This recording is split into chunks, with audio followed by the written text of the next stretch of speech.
Hello, Flute Examiner followers. Welcome to another interview with yours truly. Today we have a very special interview with an incredible artisan technician and master head joint maker, Lindsey McChord. Welcome, Lindsey. Hi. Thank you for agreeing to be, you know, subjected to questioning.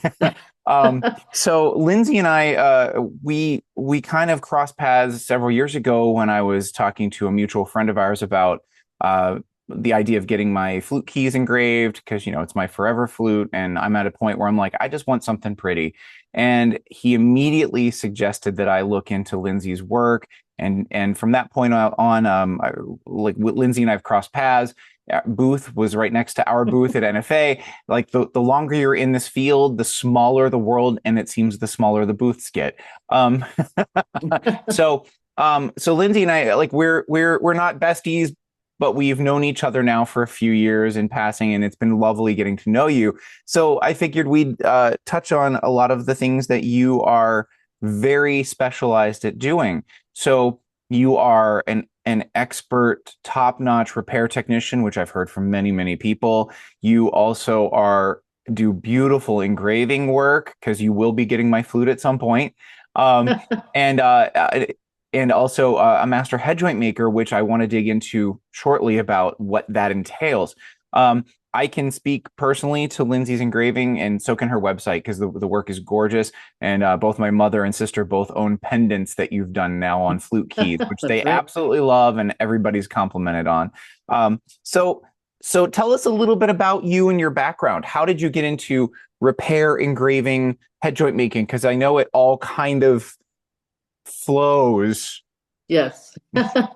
So, I spent quite a few years, studying flute really intensely. So I went to UNH and then I went to Longy for my master's degree. Um, just loved performing, loved everything about flute. And I decided to take a year off after the master's just to see if maybe I don't know. There might be something else out there that I could do like flute still, but not be like in the world of the overwhelming, performance scene. And I found a job listing at Powell, and it was for a finisher slash head joint maker. And I went and I interviewed with Stephen Wasser, and I spent all day there interviewing and doing dexterity tests and all these things. And it was really intense, but I loved it. And they hired me, and I never looked back. Amazing. Yeah, it's funny how that little job ad can become life changing. That's Yeah. right. And Yeah. especially, I think people don't realize, we're always brought up, and it seems to be a common theme when I do interviews and talk to people, because we get a chance I get a chance with these interviews to talk to people who do a lot of different things. And I think that the past of you'll perform or you'll teach, those paths are no longer that clear. There's so much flute or music adjacent or connected that people don't think about, copyrights, publishing, legal, all of that stuff. So I think it's wonderful to see an example of somebody who's like, I'm a performer. And then suddenly you're like, you know what? There's other stuff. Yeah, And that's right. you probably still get to perform. Oh yeah, yeah. Yeah, I love it. It's the perfect thing, really, because I do love to perform, but I didn't really when I graduated, I just felt like maybe that's too much stress for a full-time gig. So, absolutely. Okay, so Powell was the beginning of your repair head joint making career. Um, how did you get into engraving? so engraving is an interesting one. So when I decided, actually, let's sort of back up a little bit. I ended up having to leave Powell because my father was ill.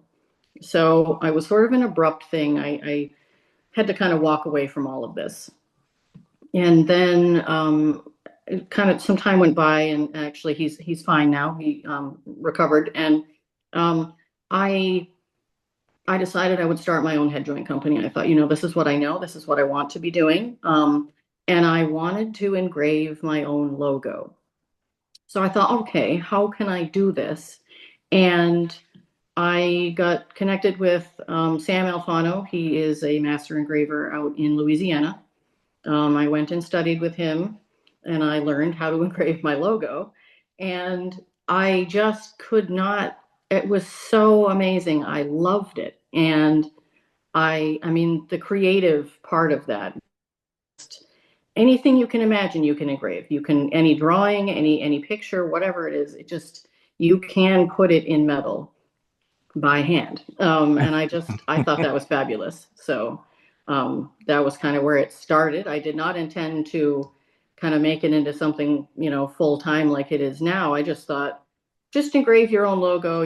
That's something that a lot of people do with a machine or something. And so, I wasn't sure how I could really invest in that. And so I just thought, just do this one little piece on your own. And then it has just gone from there. So.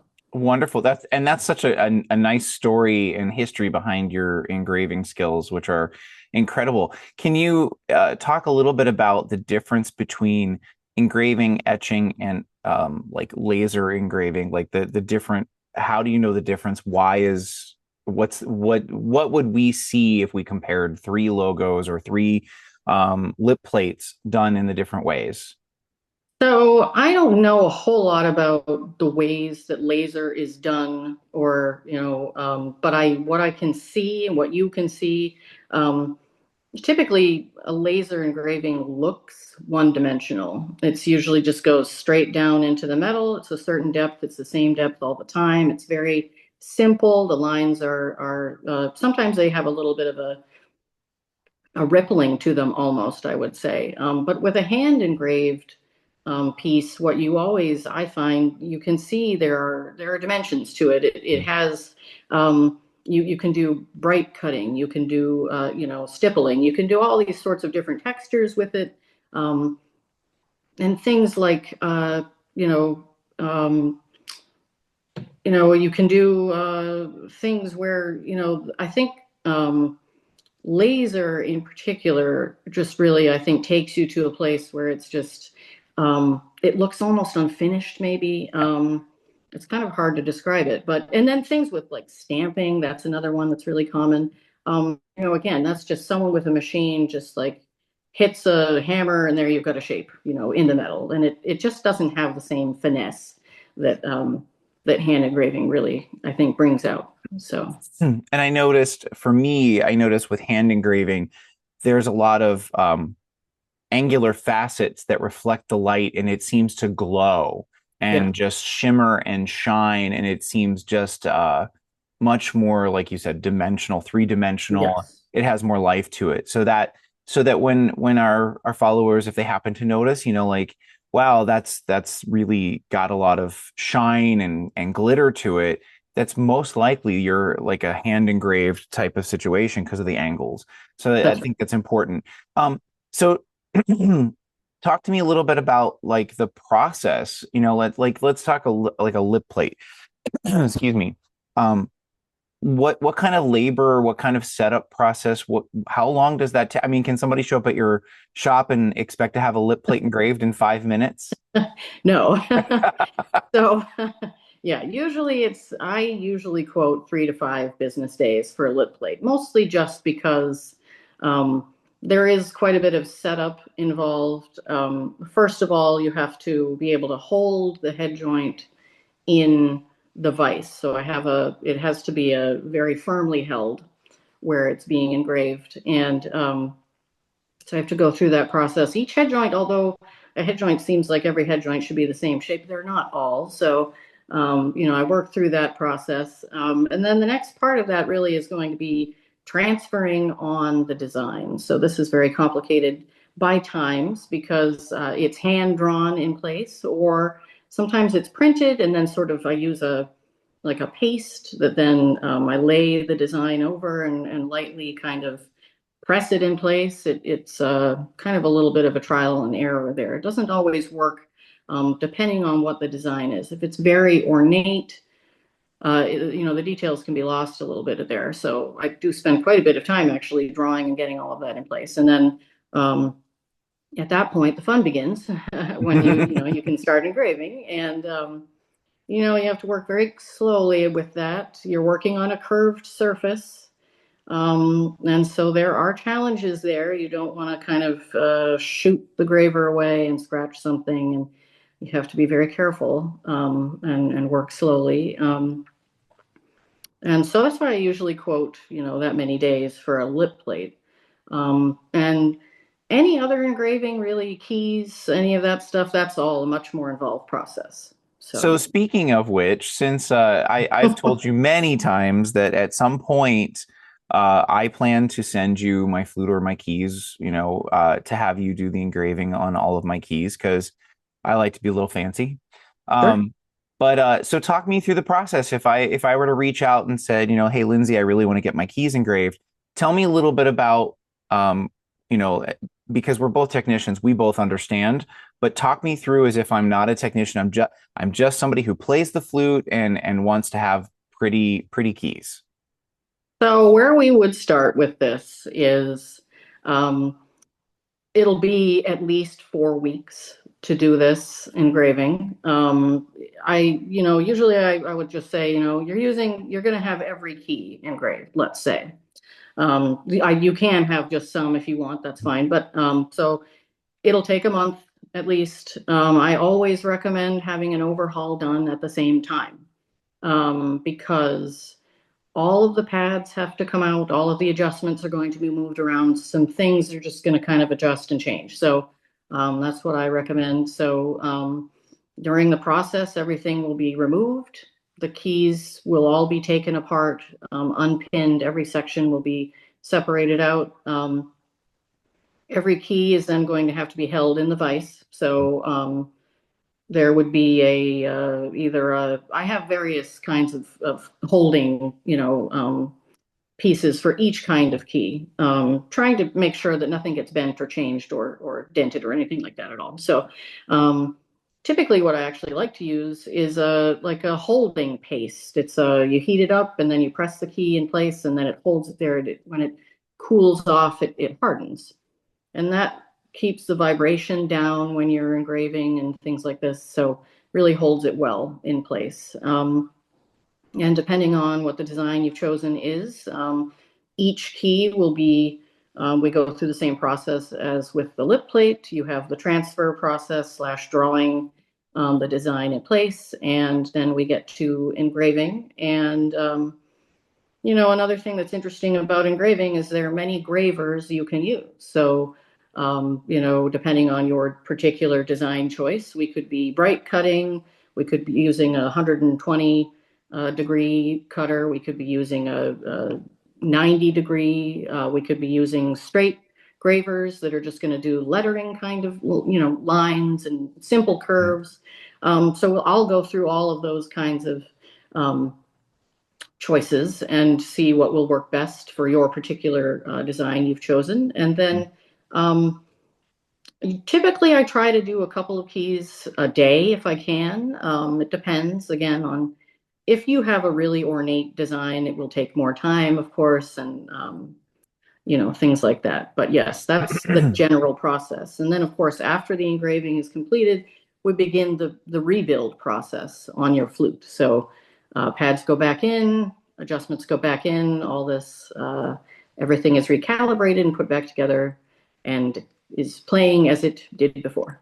And the wonderful thing is that with you being an excellent technician as well, they can coordinate having you do that overhaul or COA in conjunction. Mm-hmm. So it's a one-stop shop, really, and that's That's that's right. nice. And so basically, if you're having your keys engraved, don't plan on any concerts or have a backup flute for a month or so. That's right. Yeah. It's often, as you well know, explaining to customers and clients the labor intensive process of an overhaul and things that have to happen, and it doesn't just happen in a few hours. So that's good. I think really lovely for us to know. Yeah. So now let's talk about the whole reason you got into engraving. You were head joint making. What can you tell us what a master head joint maker is, and tell us a little bit about your philosophy or perspective on your style of or your cut of head joint, how you approach that. So it's interesting, a master head joint maker. I think everyone probably has their own definition of what this is, but really, I think of that as someone who knows how to do it all. So you can build a head joint, you can design a head joint, you can repair a head joint. You can also custom make a head joint. So, this comes with you have to understand what each thing means in a head joint. What does the curve of the back of the lip plate do? What does the front do? What do all the angles in the riser mean? What does what basically? Right. And I think for me, I mean, I spent most of my time really at Powell. I made a lot of head joints, there. And I also had a lot of experience designing head joints. I started out um, really from the beginning almost. Signature 2 was one that I kind of helped them design, and we put that together and it became the Lumina eventually. But that kind of experience really opened up a world for me where I could say, I can see where maybe there's a lack in the flute world for a head joint that does this, or this. And I felt like maybe there was some uh, room in the industry for new designs and other interesting kind of experiments, if you will, Mhm. in head joints. And so that's kind of where I approach my own head joint making from, is just sort of, what do we need, what are we missing, what are flutists looking for now, what is the trend. I don't, that's kind of I don't like to use that word trend, but that's kind of what it is. the So the discipline is very cyclic. yes, We can look at inline and offset. About every 10 yes, years, one was popular and it would shift, and now we're kind of seeing it settle in. But that's, the inline offset is not as personal as a head joint. that's right. So and I our mutual friend and I have had many a conversation about this, but this is kind of more of a funny regarding question. So head joint makers tend to be very protective of their formulas and shapes and geometry of the head joint. And I don't think most players realize how intricate and geometrically connected the different sides and shapes and everything of the head joint are. So can you talk a little bit about like why head joint makers are very protective of their own formula, and why, or for what reason? Just to touch on it, because I think people don't realize that it's such closely guarded information. So from your perspective, can you expand on that a little bit? Well, it's a strange thing that the people are so protective of this information, because the way I've always looked at it is, as soon as you make a head joint and you send it out into the world, anybody can measure that and figure out what it was you did, why you did it, it's, so I always feel like, yeah, that there's potential is out there all the time. So, although, I understand it though. I mean, I wouldn't, publish my angles and, Right.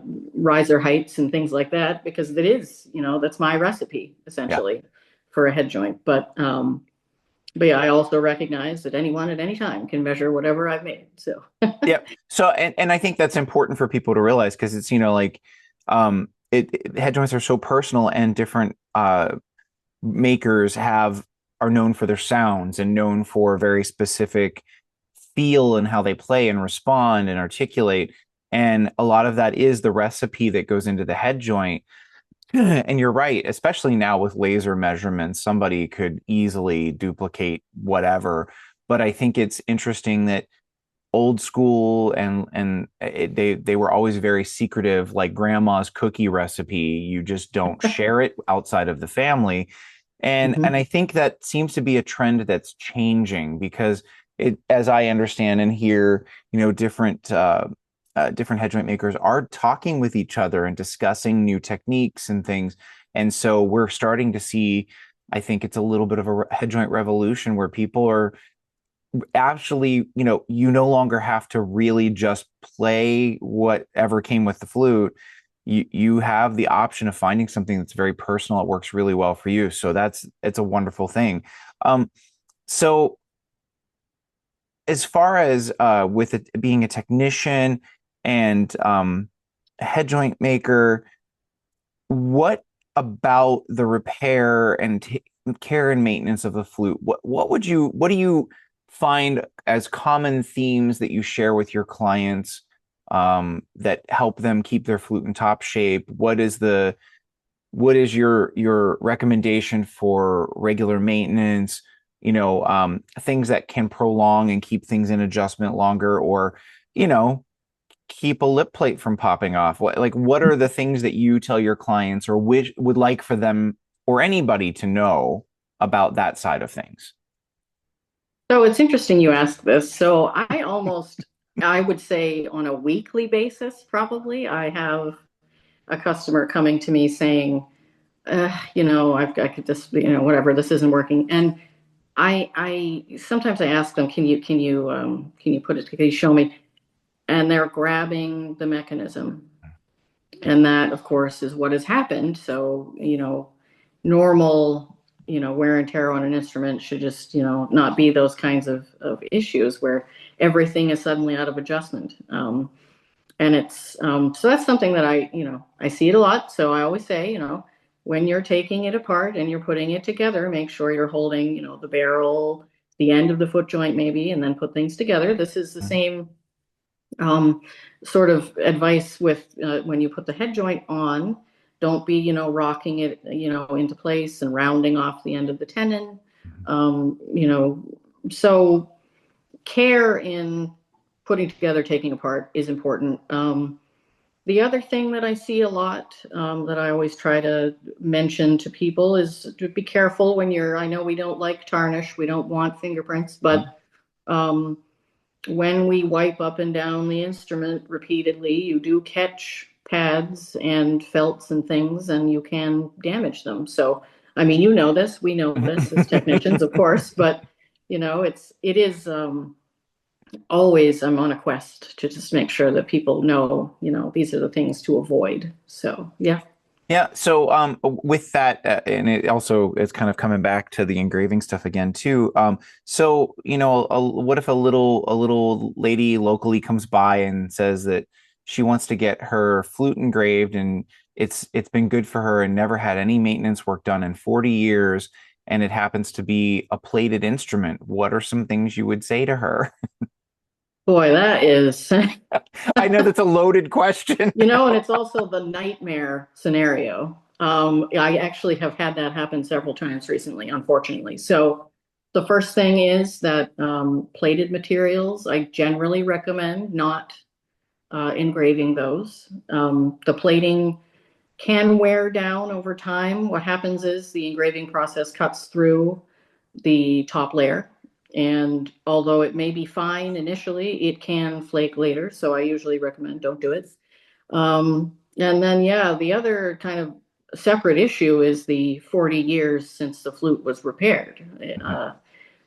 That's there are a lot of people I encounter they don't want to, they're not expecting a giant repair. And Yeah. so we work out usually a plan where maybe I don't do a full overhaul right now. Maybe we kind of put you on a plan where we do a little bit of, maybe we replace some pads now, the ones that are torn. Maybe the next step is going to be, take it apart, get the oil going in there. And I try to make that work I'm up in Maine, as you know, and there are a lot of people here who have said, there hasn't been a technician out here in, I don't know when, the last time there was one. So, we have struggled finding someone. And so now that I'm here, I've got a lot of this, really some flutes that need quite a bit of work to get back, going. So I do love that you said get the oil flowing, and the only thing I could think of is if you can get it apart, if you can get it apart. Yes, that's because true. dirt and rust hold many, many things together. Yes. I'm glad we can share this pain because I do see Yes. that from time to time as well. Um, so I mean, we've talked about your engraving process. So let me ask you this. What is your favorite thing to do? Like if you woke up today, I know besides today's your favorite is an interview, but you wake up Monday and it's a work day. What about your job or what aspect would make Monday the perfect work day for you? Oh gosh. Well, I mean, I'm doing all of these things that I'm doing because I love the creative part of all of it. I actually really an ideal day is doing each of the things that I do. So, I'm designing and engraving for a lip plate, let's say, and then I'm in the shop and I'm, figuring out a new angle for a riser, in a head Mhm. joint or, um, problem solving. I love that. That's what I love about repair, actually, in general, is the idea that it's kind of like you're solving a puzzle. Why isn't this Mhm. working? What do I need to do to make this do, what it's supposed to? And so, all of these sort of creative things to keep my brain going. And I'm just like, I love that, all of it. So, Yeah, I absolutely that balance of the tinkering of repair and then designing something artistic. Yeah, that finding that balance I think is key to everything. mhm. And really enjoying because I feel that same thing. I have to, dig into 3D printing and do some things and repair hit I always say hit things with hammers and try not to set stuff on fire. Yes, Um, that's good. I mean, and wait for glue to dry. Um, Yes. so, um, tell us a little bit, what's next, what's coming up, because I mean, you seem to have it all going, and by the way, if you haven't tried one of Lindsay's head joints, you absolutely have to. And I will have photos in the article of her engraving and links to her website. You should check out some of the designs. And I do know that you also are willing to work with the client on a custom design and stuff like that. So I think it's wonderful. But so what's next? Well, so for everybody watching, this is kind of the first announcement that we are making alto head joints now. So we're very excited about it because it has been in development for quite a long time. I can't say how many people have written and called and come to me at shows and said, are you ever going to make alto head joints? We have been looking for, especially this sort of the angle of a custom alto head joint or an alto head joint that's really for a professional player who really is like all about, this is my, um, it's not just a cut on a machine kind of style head joint. It's really one that I can do whatever I need to do with it. So yeah, we're really excited about it. And so I hope everybody can get out and try one once they're out on the shelves. That's awesome. Yeah, I know piccolos, low flutes, they haven't received as much attention as the C flute has since the 1840s. So they're kind of a little behind on head joint options and additional key mechanisms and things. So it's lovely and wonderful, and I'm sure there are quite a few people would be very excited to know that you've got an alto head joint or custom head joints coming out for altos. Um, and I also know because the first question I have is, the altos can vary greatly in tenon and bore size. Uh, Yes. is there anybody who, I mean, how would you go about trying one of those head joints? Well, so what we're doing at the moment is the way that we're making them, we're having, you can have whatever sort of tenon size you need, essentially. So the way we draw the tube is going to be different depending Gotcha. on what the tenon size is going to be ultimately. Because that is definitely a concern with this is, there are a lot of different tenon sizes out there for altos, especially. So, Yeah. you want to make sure you have it all. So that's how we're approaching that at this point. So basically, a customer or client can approach you, talk to it, try, figure out what head joint they like, and then you can build it to fit their instrument. Yes. Isn't custom building wonderful? Yes. but that's great. I think I can already think of 5 people off the top of my head that would be very interested to try what you're sharing now. So that I will make sure to pass that along to several of them and let them know. And they can also get those head joints engraved. That's right. Well, Lindsey, I really appreciate you taking the time to join us today and share your accomplishments and your path with us.